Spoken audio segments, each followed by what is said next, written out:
This session was really about looking at international arbitration in perspective. And the theme is really looking back at what we've achieved in the past in order to project how we can be more successful as a community in the future.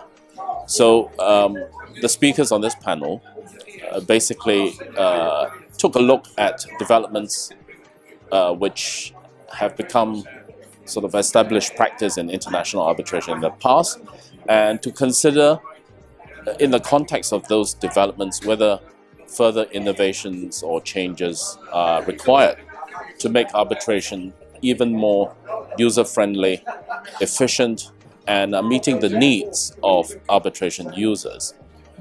So some of the topics that we covered included the right of the parties to an oral hearing, which is the keystone or cornerstone of international arbitration and natural justice.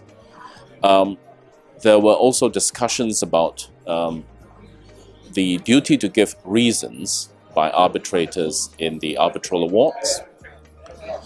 We then looked at the mechanism which is adopted by many arbitral institutions today, where they scrutinize the draft awards of arbitrators and ask hard questions as to whether those scrutinies are really necessary or whether there are better ways of improving on the scrutiny mechanism.